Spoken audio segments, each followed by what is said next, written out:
Então, nosso boa noite a todos, sejam todos bem-vindos aqui no Pautalk, também no Facebook e também no material que nós estamos gravando, que todos poderão ouvir. Quem vier a ouvir depois receba também o nosso abraço. Nós estamos aqui na nossa sala do Centro Virtual do Centro Espírita Maria de Nazaré, tá? No programa Pautalk. Vamos então continuar. Nós estamos no capítulo 9, Mediunidade, no livro No Mundo Maior. Então, continuando aqui. Nós estávamos naquele momento em que o André Luiz e o Calderado, eles iam observar um grupo sendo dirigido ali por um amigo do Calderado, né? Um médico que humanitário e tal, que desencarnou e quis trabalhar no auxílio dos sofredores na vida espiritual. Então ele está dirigindo um grupo mediúnico na espiritualidade. E esse grupo, ele se caracteriza por ser muito forte aquele pensamento animista, a preocupação com o animismo, né? Vocês se lembram? O grupo de encarnados acabou se paralisando, vamos dizer assim, nesse pensamento animista. Tá? O animismo, que é aquele pensamento que essa preocupação muito grande com o fenômeno mediúnico não ser, na verdade, o fenômeno mediúnico. Né? Ser um fenômeno anímico, ou seja, da pessoa estar dando comunicação dela mesma, na verdade, não ter espírito nenhum e ser apenas a manifestação dela mesma, né? Então isso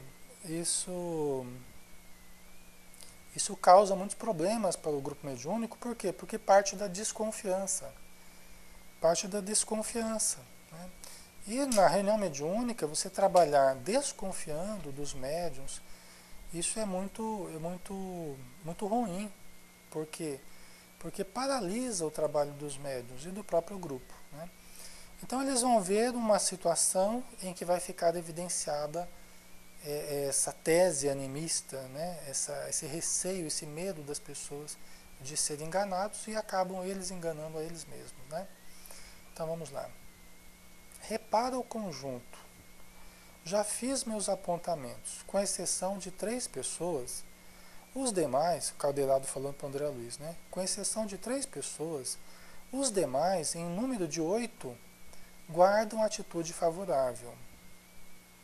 Ó, com exceção de 3 pessoas, os demais, em número de 8, guardam atitude favorável. Isso é bom, né?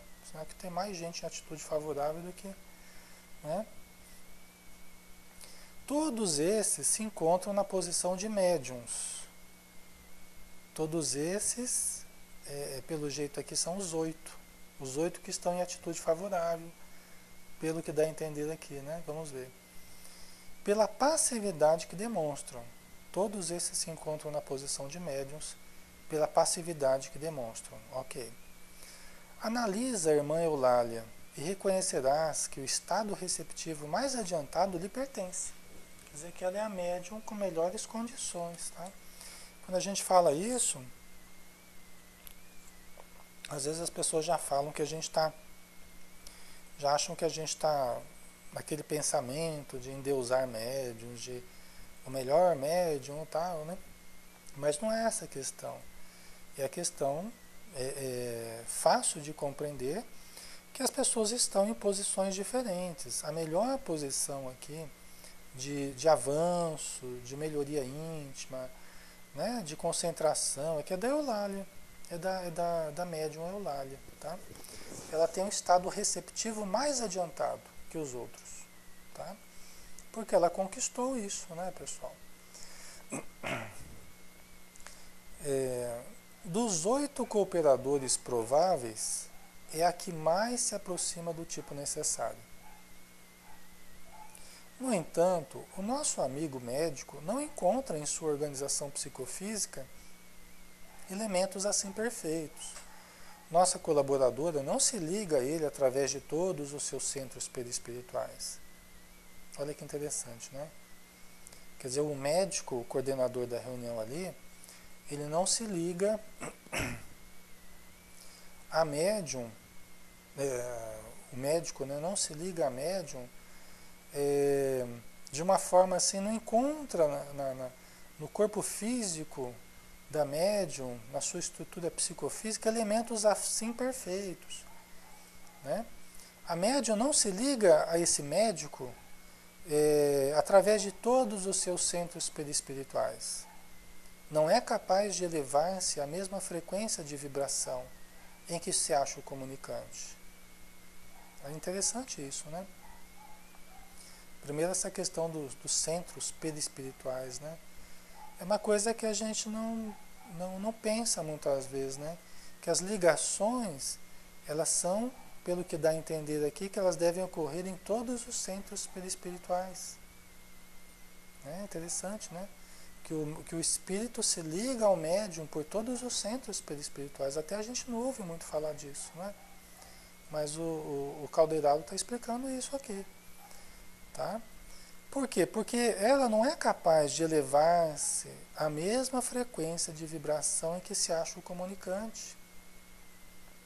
Tá? Os centros perispirituais dela, por exemplo, não conseguem se elevar na frequência que ele está, que o médico, no plano espiritual, né, o coordenador ali está. Tá? Por isso que é importante o equilíbrio de todos os centros espirituais ou perispirituais, né, pessoal? Por isso que a pessoa que traz grandes problemas, né, ô Ressano, um beijo. As pessoas que trazem grandes problemas com relação ao sexo, por exemplo, trazem o chakra genésico desestruturado, o médium vai ter problemas com relação a dar comunicações elevadas e mesmo a produzir suficientemente no campo do auxílio, produzir beneficamente no campo do auxílio. Vai ter dificuldades, boa noite, Pipoca. Né? Tá? Então, por isso que é por causa disso, né? Porque nós precisamos estar com todos os centros perispirituais elevados para que encaixemos com o perispírito do comunicante, né? É muito importante isso. Então, vamos lá. Não possui suficiente espaço interior para comungar-lhe as ideias e conhecimentos. Não lhe absorve o entusiasmo total pela ciência, por ainda não trazer de outras existências, nem haver construído na experiência atual as necessárias teclas evolucionárias que só o trabalho sentido e vivido lhe pode conferir. Tá? Então, olha só, né? Vamos ver.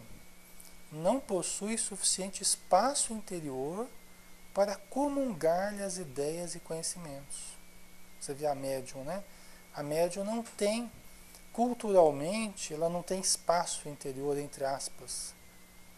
Ela não tem suficiente abertura mental para estar na frequência do espírito comunicante. Olha a importância do estudo, né? De nós nos alinharmos aos bons espíritos através do cultivo do conhecimento e do amor, né? Então ela não comunga as ideias dele e o conhecimento dele. Não lhe absorve o entusiasmo total pela ciência. Tá? Lógico, ele é um médico, né? Ele é uma pessoa de ciência, viveu a vida no exercício da ciência, da medicina. Ela não, pelo que tudo indica, né? Ela não é propriamente uma cientista. Alexandre, mas aí ele vai poder dar comunicação? Vai. Só que nós temos que entender que o espírito vai encontrar dificuldades no aparelho. Vocês percebem, pessoal?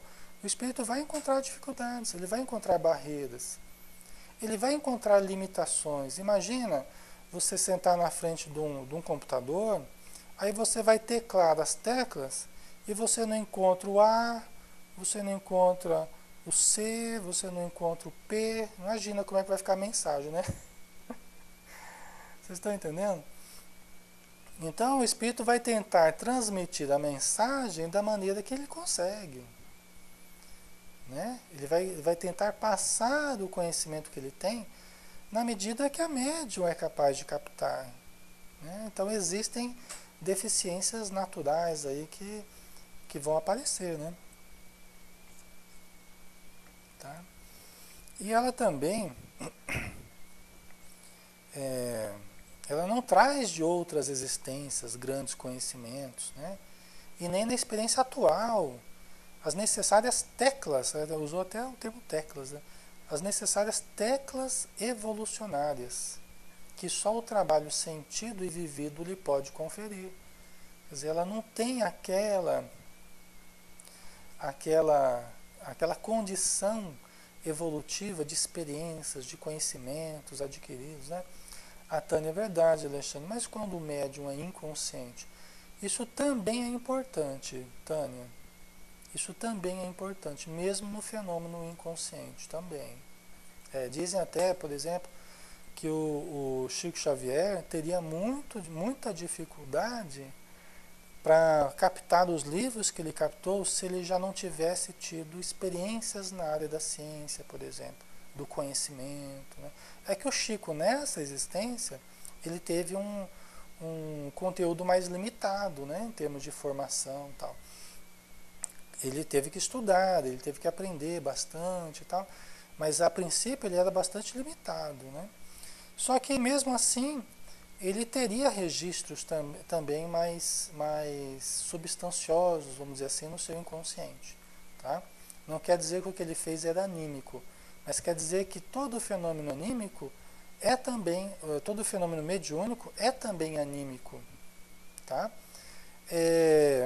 Tem situações, por exemplo, na mediunidade inconsciente, tem situações que se presta mais aos espíritos trazerem coisas originais. Por exemplo, informações que o médium não sabia. Tudo isso é importante. E tudo isso acontece mais facilmente na mediunidade inconsciente. Por isso que a Tânia está colocando. Tá? Agora, mesmo assim, saindo um pouco dessa questão da espontaneidade propriamente, que é muito maior na mediunidade inconsciente, mesmo assim o espírito precisa encontrar também alguns recursos no médium. Tá? Não é absolutamente só do espírito. Tá? O médium aí não é um objeto totalmente passivo. Tá? Ele também vai influenciar de algum modo, oferecendo elementos mais ou menos limitados. Tá? Agora, isso acontece, vamos dizer assim, a Tânia colocou, e é verdade, né? Porque na mediunidade inconsciente é mais provável de nós termos coisas originais, tá? Que não passem necessariamente pelo médium. Né? Então isso é uma realidade. Deixa eu ver o que é que ela colocou aqui. Eu conheço uma médium que fica totalmente inconsciente e diz coisas que não têm relação com o que ela sabe. Então, aí tem questões do inconsciente também, né, Tânia? Podem existir questões originais do espírito, né? Por uma passividade maior dela, mas ela também contribui com recursos do inconsciente dela. Tá? Então vamos ver aqui.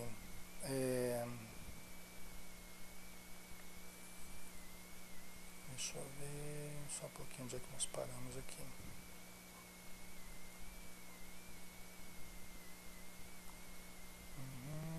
Tá.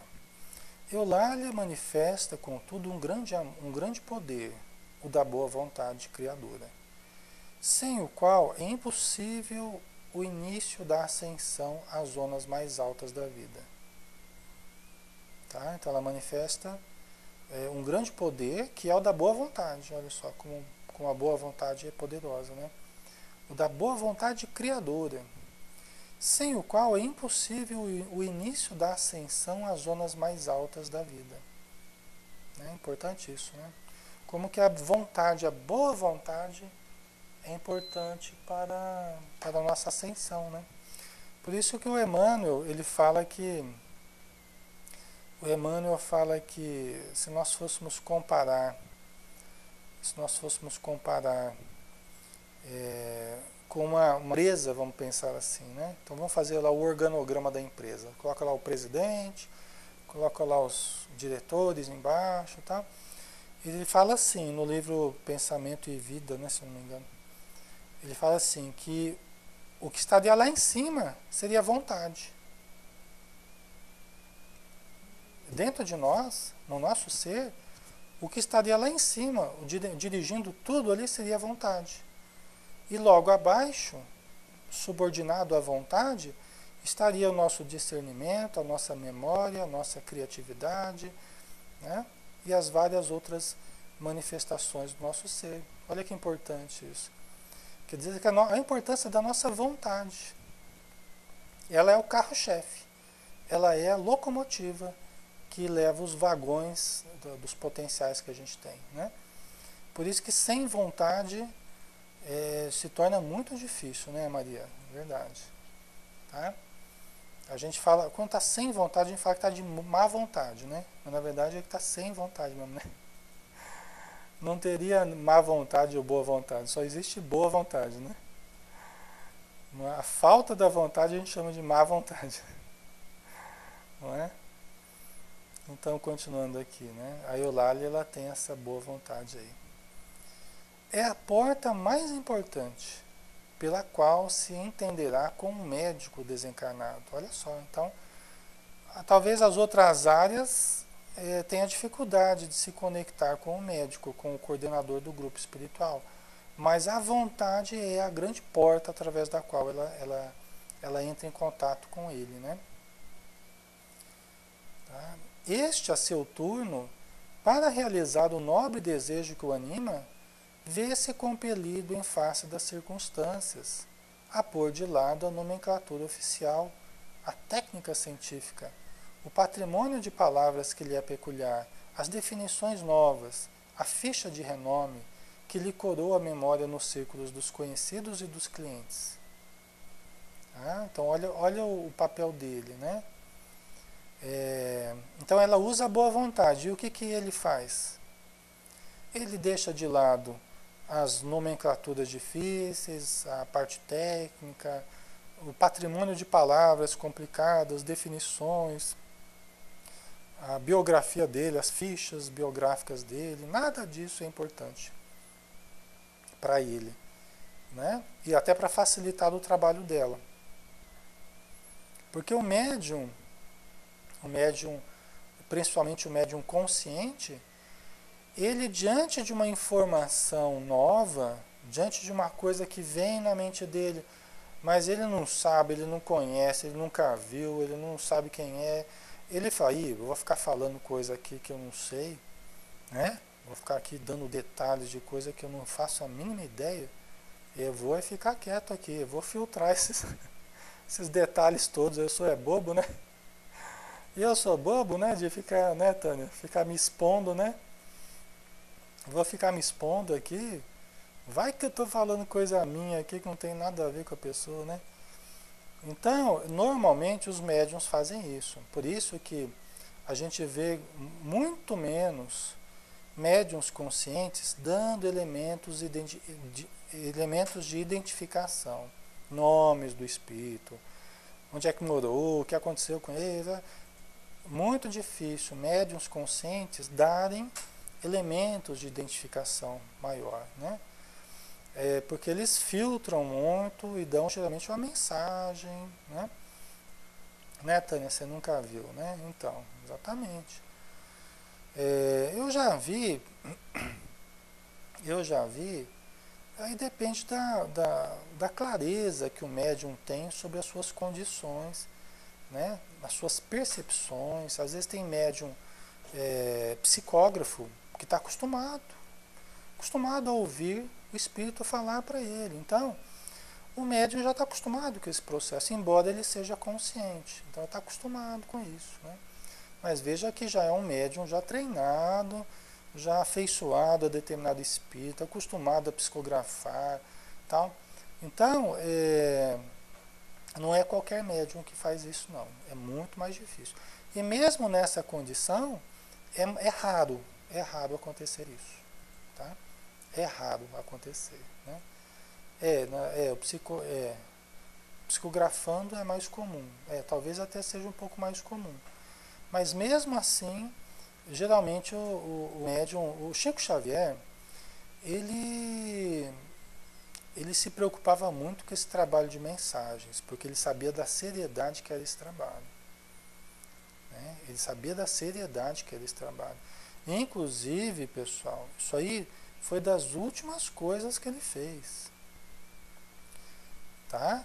O Chico Xavier, no recebimento de mensagens para parentes, né, de espíritos desencarnados, tal, ele passou por todo um treinamento, toda uma existência psicografando, tal, para chegar no ponto de fazer trabalhos, ter a segurança que ele tinha de receber mensagens do jeito que ele recebeu. Não foi desde o começo, porque é um dos trabalhos mais delicados que existem, porque é um dos trabalhos que o médium está mais exposto às emoções dos parentes, exposto à apreciação pública, exposto aos jornais, exposto a tudo, né? Então é muito delicado, até porque tem pessoas que se aproximam de todo tipo de gente, né? E tem pessoas que se aproximam com propósitos levianos também, de enganar, né? De falsificar nomes e identidades para criar confusão, né? No médium. Então é muito delicado isso. Se o médium não for muito seguro, ele acaba se enroscando, viu? Tá? Então vamos lá, né? É, poderá identificar-se com Eulália para a mensagem precisa, usando também a seu turno a boa vontade.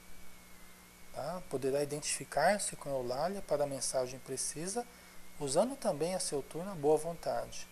E adotando esta forma de comunicação, valer-se-á, acima de tudo, da comunhão mental, reduzindo ao mínimo a influência sobre os centros neuropsíquicos.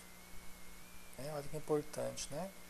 Quer dizer que ele vai valer-se, acima de tudo, da comunhão mental, vai tentar entrar em sintonia mente a mente, reduzindo ao mínimo a influência sobre os centros neuropsíquicos.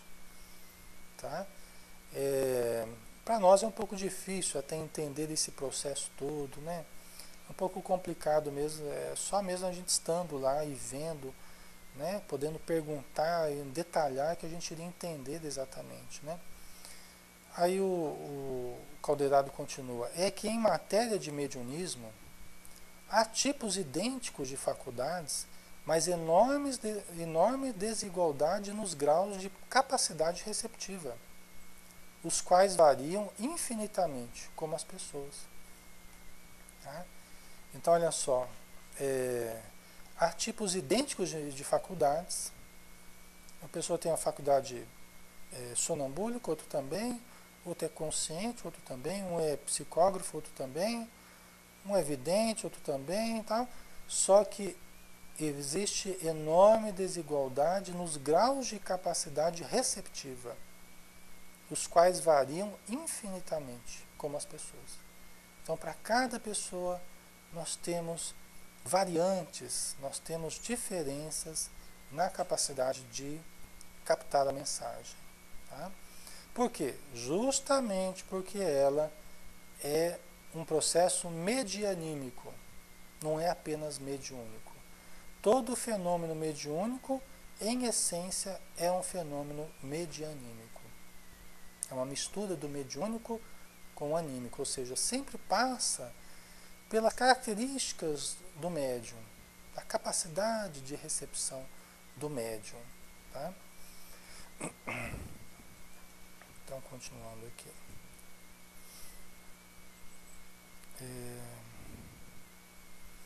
O instrutor silenciou por momentos e prosseguiu. Não nos esqueça que formamos agora uma equipe de trabalhadores em ação experimental. Nem o provável comunicante chegou a concretizar as bases de seu projeto, nem a médium conseguiu ainda suficiente clareza e permeabilidade para cooperar com ele. Tá? Quer dizer, o espírito também não é um ser acabado, um ser perfeito. Né? Ele está construindo um trabalho, ele está se construindo também. né? Ele está aprendendo a lidar com a mediunidade, está aprendendo a lidar com o grupo, com as dificuldades do grupo, tá? Então, veja bem, são uma equipe de trabalhadores em ação experimental, um desenvolvimento de potenciais mediúnicos. É uma equipe em ação experimental. Nem o provável comunicante, que é esse médico aí, né, coordenador do grupo, chegou a concretizar as bases de seu projeto, nem a médium conseguiu ainda suficiente clareza e permeabilidade para cooperar com ele. Tá? Num terreno de atividades definidas, neste particular, poderíamos agir à vontade. Aqui não. Tá? Num terreno de atividades definidas, neste particular, poderíamos agir à vontade. Quer dizer, quando os médiuns, doutrinadores, né, toda a equipe está muito bem formada e consciente, preparada, eles poderiam agir mais à vontade, os espíritos, né? Mas ali nesse grupo ainda não. Tá? Nosso procedimento deve ser de neutralidade mental, não de interferência. Né? Nosso procedimento deve ser de neutralidade mental, não de interferência. Tá? Olha, interessante isso, né? A gente vê os espíritos falando isso. Né? Que eles, ali nesse momento, eles têm que ser mais neutros mentalmente. É uma influência menor, mais sutil, mais inspiracional. Eu creio que é por aí. Né? É uma influência mais inspiracional, sem pressão, né? Sem exercer, né? Exercendo uma influência muito sutil. Né? Neutralidade mental, não de interferência. Tá? Talvez aqui por ser um grupo experimental mesmo, né? Um grupo que as pessoas estão testando potenciais. A gente percebe isso, quando a pessoa começa a participar da reunião mediúnica, ela vai passando por um treino de percepções. Os espíritos vão treinando as suas percepções. Começa com coisas vagas, né? Imagens vagas, sensações mais vagas, tal, que o médium vai observando, né? Sem pressão, sem grandes eventos, a não ser quando a mediunidade já surge assim, muito ostensiva, aquela mediunidade de prova, né? Aquela mediunidade provacional que já surge explosiva, a pessoa começa já incorporando, ou então quando a pessoa está muito obsediada, né? Quando está obsediada também acontece. E incorpora em qualquer lugar e aquela coisa toda, né? Mas aqui nesse treino de mediunidade aqui, é uma influência muito sutil dos espíritos sobre aqueles que estão ali tentando aprender, né? Então vamos lá. Compreendendo, pois, que todos os recursos cumpre serem aproveitados no êxito da louvável edificação, nenhum de nós intervirá perturbando ou consumindo tempo. É-nos facultado permutar ideias, analisar a ocorrência, mas com absoluta isenção de ânimo. Tá? Interessante, né? Compreendendo, pois, que todos os recursos cumpre serem aproveitados no êxito da louvável edificação, nenhum de nós intervirá, perturbando ou consumindo tempo. É-nos facultado permutar ideias, analisar a ocorrência, mas com absoluta isenção de ânimo. Tá? Vamos só ler mais um trechinho aqui para terminar esse parágrafo. O momento pertence ao comunicante, que não dispõe de aparelhamento mais perfeito para a transmissão. Né? Então, os espíritos vão ajudar com todos os recursos que eles puderem, né? Para contribuir para a comunicação, tal. Mas a influência que eles exercerão, né, os espíritos que estão auxiliando ali, vai ser de absoluta isenção aqui, como o Caldeirão está dizendo, né? Isenção de ânimo. O momento pertence ao comunicante, que não dispõe de aparelhamento mais perfeito para a transmissão. Quer dizer, o comunicante vai se aproximar do médium, o momento é do comunicante, e ainda o aparelhamento não é o mais perfeito. Tá? Então é um momento delicado. Né? Nesse instante, indicou-me o colega que, de pé junto de Eulália, mantinha a mente iluminada e vibrante, num admirável esforço por derruir a natural muralha entre a nossa esfera e o campo de matéria densa. Tá? Então, o médico lá, né, o coordenador da reunião, ele, de mente iluminada e vibrante, no admirável esforço de derrubar a muralha natural entre a esfera espiritual e o campo de matéria densa. Né? Você vê que eles falam em muralha, né? Imagina a dificuldade que é essa muralha aí, né? Anota as particularidades do serviço, disse-me Calderaro com significativa inflexão de voz. Todos os companheiros em posição receptiva estão absorvendo a emissão mental do comunicante, cada qual a seu modo. Repara calmamente. Né? Anota as particularidades do serviço. Todos os companheiros em posição receptiva estão absorvendo a emissão mental do comunicante, cada qual a seu modo. Então aqui é interessante, o médico está ali em pé, né, tentando romper aquela muralha que separa o plano espiritual da matéria densa, e todos os médiuns, os que estão em posição receptiva, estão absorvendo a emissão do comunicante. Não é apenas a dona Eulália, mas todos ali estão absorvendo. Só que cada qual a seu modo. Né? A gente observa isso também nas reuniões mediúnicas. Por exemplo, em se tratando dos necessitados, nós percebemos que todos, de algum modo, acabam também sentindo as influências. É como se os comunicantes da noite, da reunião da noite que nós vamos fazer, os comunicantes, eles já estavam ligados ao grupo todo. O grupo como que reparte aquelas energias, divide o peso da reunião. Por isso que todos, quase todos praticamente, chegam na reunião sentindo coisas. E geralmente os sintomas batem, é muito interessante isso.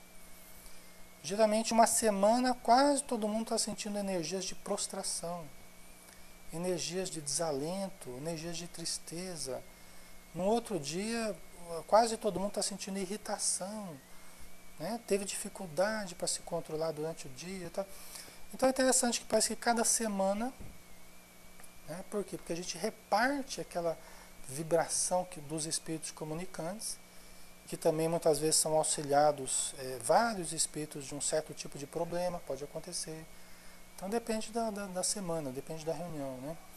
Então aqui no caso a gente está vendo uma comunicação boa, de um espírito iluminado, mas também todos estão captando esse pensamento, né? Cada um a seu modo. Né? A Diana, cada um assimila de uma maneira, exatamente. Inclusive, no caso de espíritos necessitados, você tem cada pessoa sentindo inclusive no próprio corpo manifestações conforme as predisposições de cada um. Pode ser que hajam sintomas em comum, por exemplo, várias pessoas sentindo a perna esquerda, vamos supor, o joelho esquerdo. Mas também pode acontecer de uma outra pessoa que tem normalmente problema de coração sentir aquela vibração negativa ativando o seu problema no coração. Então ela vai sentir no coração.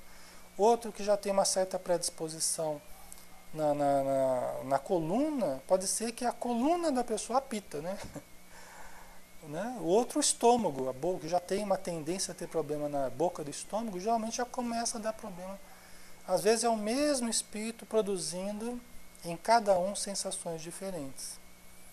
Tá? Pode acontecer. Por quê? Porque aquele médium, normalmente, ele registra as influências negativas, geralmente em determinada parte do corpo, onde ele tem uma certa predisposição já a sentir mais, a ter mais doença, a predisposição mórbida, né, que a gente fala. O hiperabençoado é algum tipo de tag? O que é tag hiperabençoado? Taquicardia? O que é tag? Eu não entendi. A Tânia, isso durante a reunião, mas quando cada um está no seu cotidiano, o mesmo pode influenciar em vários fora da mesa? Sim, Tânia. Isso é que é interessante. Isso é uma das coisas mais interessantes. Por quê? Porque as pessoas já chegam. É legal isso, assim, é muito interessante, né? As pessoas já chegam falando dos sintomas, né, Maria? Maria participou com a gente há muito tempo, aí a Rossana participa, a Carmen participa, né? O Eduardo participou também com a gente um bom tempo. Então as pessoas já chegam sentindo os sintomas. E aí quando a gente começa a levantar, como é que você está? Ah, eu tive hoje um dia que foi assim, assim, assado. Aí bate com de várias outras pessoas. Então, Tânia, o que a gente vai entendendo? Que nós já estávamos ligados vibratoriamente, todos do grupo, é como se estivéssemos numa teia de ligações mentais vibratórias, que nós já estávamos ligados não apenas com os necessitados, ou melhor, não apenas com o grupo todo, mas também com os necessitados que serão atendidos. É como se fosse uma teia nos ligando, e efetivamente é assim, né? Onde a gente já repartia aquelas sensações, aquele peso da reunião. E o interessante é que aí você vai conversando. Eu no começo da reunião sempre pergunto, fulano, como é que você está? Você como é que está? O outro como é que está? Tal, para ver qual é a temperatura da reunião, vamos dizer assim. O que nós vamos trabalhar, quem que já está sentindo, quem não está sentindo, o que está sentindo, as influências do dia, né, Deuclésio? Então a gente faz um levantamento de necessidades ali, e aí a gente já tem um termômetro da reunião. Como é que os médios, com quem que eu vou poder contar para ajudar no passe, para ajudar na psicofonia e tal. Já dá para a gente ter uma visão de como é que vai ser a reunião, né? E é interessante que as pessoas narram sintomas muito parecidos que o dos outros, sem que tivessem conversado durante o dia, sem que tivessem sabido o que o outro estava passando e tal, né? Ana Cláudia, pode acontecer de pessoas. Gente, olha, são os sintomas mais variados possíveis, tá? Aqui não dá nem para especificar porque é tudo que vocês imaginarem. Sensação de uma dor nas costas, como se tivesse levado uma facada, como se tivesse com um problema no pulmão, às vezes, né? Coceira, né? O problema é dor no olho, dor no joelho, é muito interessante isso, né? E às vezes, quando você chega na reunião à noite, várias pessoas sentiram a mesma coisa. Isso é muito interessante, tá? E aí que a gente vê o quanto nós já estávamos ligados horas, às vezes até dias antes da reunião. Olha a importância. Exatamente, Deoclésio. O médium tem que estar ligado 24 horas, porque nós não somos médiums só na reunião mediúnica, só quando a gente senta na mesa e vamos. Nós somos médiums o tempo todo. Por isso que trabalhar num grupo mediúnico é uma atividade muito séria. Deve haver muito devotamento, muita dedicação, muita responsabilidade, né? Por quê? Porque, olha, já estamos ligados há dias. Os espíritos têm expectativas, talvez nós sejamos o instrumento de comunicação na próxima reunião, né? Talvez eu sinta durante alguns dias e quem vai dar a comunicação é outro que está do meu lado. Pode ser. Eu fiz a parte de sentir as dores, né? Talvez eu tenha feito a parte mais difícil, né? Eu carreguei o peso durante vários dias e às vezes quem vai dar a comunicação é o outro. Pode acontecer. Cada um, o que a gente vê assim, cada um ajuda a carregar um pouquinho do peso. Cada um ajuda a carregar um pouquinho do peso. O problema maior é quando chega na reunião e muita gente falta. Aí aquele peso da reunião tem que se dividir com menos pessoas. Geralmente é mais sobrecarregado para as pessoas que ficam. Entendeu? Geralmente é mais sobrecarregado para os médiuns que ficam. É lógico que a gente observa aí também uma ajuda adicional da espiritualidade, entendendo as nossas dificuldades também, tá? É muito interessante isso, pessoal, é muito interessante. A reunião mediúnica, a mediunidade é uma ciência, a reunião mediúnica é uma coisa, uma experiência fantástica, assim, né? Não que seja aquela coisa que deslumbre a gente, mas é que é uma ciência, né? É um conhecimento que a gente vai entendendo aos poucos, né? Ao longo do tempo. A Tânia colocou, e às vezes acontece dos participantes chegarem contando terem tido o mesmo sonho. Também faz parte do mesmo processo, né, Tânia? Exatamente. São atividades, são dificuldades durante o dia e são também situações à noite, nos sonhos também. Né? Isso é muito interessante. Eu estimulo para que todo espírita, né, que tenha um mínimo de condição, de equilíbrio, de informação, de vontade, né, participe de reuniões mediúnicas. Tá? O Emmanuel fala que toda casa espírita deve ter reunião mediúnica, deve ter um trabalho de desobsessão, porque a própria casa espírita que não tem reunião mediúnica, ela sofre muito mais. Porque a reunião mediúnica é a reunião mais terapêutica da casa espírita. Isso ao longo dos anos eu pude observar. A reunião mediúnica é a reunião mais terapêutica. A melhor reunião da casa espírita é a reunião mediúnica. Tá? A Tânia, e a casa espírita sem reunião mediúnica? Já ia perguntar, né? Então, né, sofre muito mais, porque o assédio que ela sofre, porque todas sofrem um assédio muito grande. Só que as reuniões mediúnicas, elas funcionam como uma oportunidade de aliviar um pouco a pressão. Por quê? Porque você vai trabalhando aquele assédio que você recebe, você vai enfrentando esse assédio e conversando, dialogando, tratando, atendendo, socorrendo e vai diminuindo a pressão sobre o próprio grupo. É lógico que essa pressão sempre existe, mas é como se fosse uma válvula de escape, é como se fosse uma oportunidade de reciclar questões da casa espírita, né? E quando não tem, não é que nós não tenhamos ajuda, mas é que nós encontramos, os próprios espíritos encontram mais dificuldades para nos socorrer, né? Porque eu posso estar sofrendo uma certa influência lá, meio pertinaz, né? Mas se eu mantenho o hábito de ir na reunião mediúnica e tal, mais cedo ou mais tarde isso aí acaba sendo ajudado. A minha própria boa vontade, a minha mediunidade, a mediunidade das outras pessoas, né?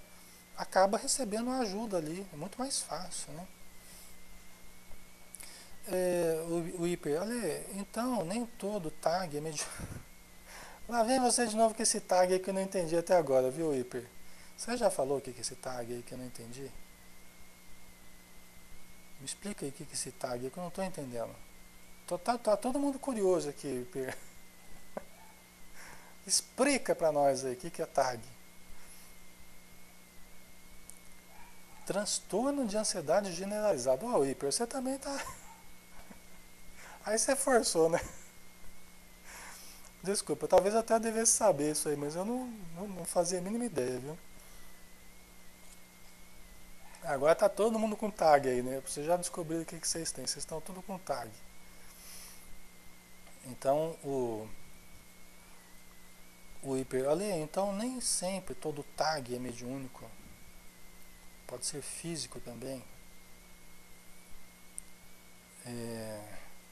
Não, o hiper...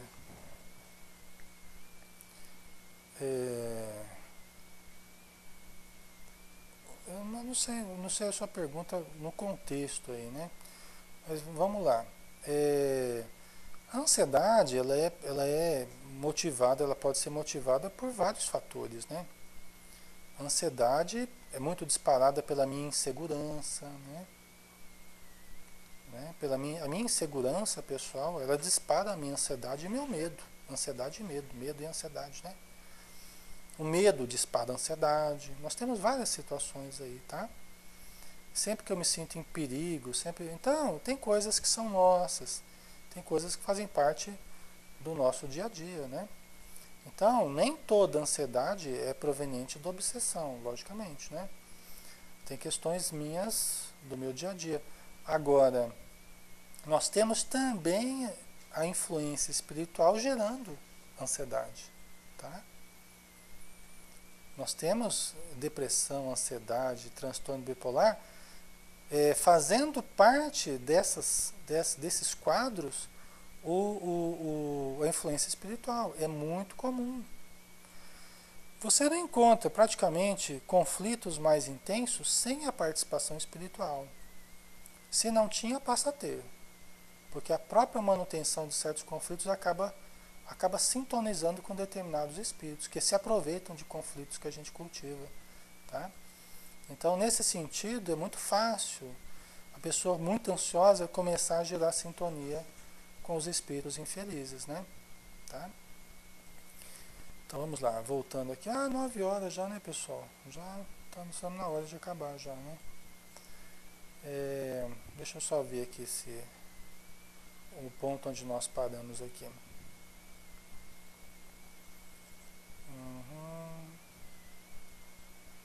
Tá. Bom, pessoal, vamos dar uma paradinha aqui, tá? A gente acabou demorando para começar, vocês desculpem aí, mas a sala estava prontinha lá e deu um problema, não sei qual foi ainda esse problema, né? Pessoal, amanhã às 15 horas nós temos o curso lá de autoconhecimento, o estudo da Joana de Ângeles, tá? Todos estão convidados a participar das 15 às 18 horas. Nós vamos transmitir pela internet, né? Nós devemos usar aquela salinha lá, nós vamos ajeitar tudo para que funcione bem. Aí, né, quem não puder participar, depois a gente vai gravar os vídeos também, né, porque vai ser direto da Casa Espírita. Então todos poderão ter acesso, tá bom? Então vamos agora fazer a nossa prece final, agradecendo novamente a Jesus e aos bons espíritos que estão aqui conosco, nos ajudando, para que nós tenhamos essa vivência de paz, de harmonia, na busca pelo conhecimento, pela renovação. Senhor Jesus, abençoa todos os nossos irmãos que estão conosco, todos que não puderam estar, abençoa todos que têm estado ligados à nossa casa espírita, nos processos de ajuda, de socorro, de necessidade. Abençoa também todos aqueles que sofrem no nosso planeta, os países em dificuldade, as administrações que precisam se regularizar, as instituições que precisam elevar o seu padrão, buscando nas fontes do infinito amor, da infinita sabedoria, a inspiração para a sua renovação, para a mudança das leis, para a mudança dos procedimentos que todos nós utilizamos. Que a luz maior vibre em cada um de nós, hoje e sempre, Senhor. Que assim seja. Obrigado, pessoal, pela presença. Obrigado a Maria, o Iper, o Eduardo, a Diana, a Tânia, a Carmen, a Cláudia, a Deoclésio, a Rossana, a Pipoca, Osmar, Conceição. Um grande abraço a todos. Obrigado também no Facebook, quem estiver acompanhando.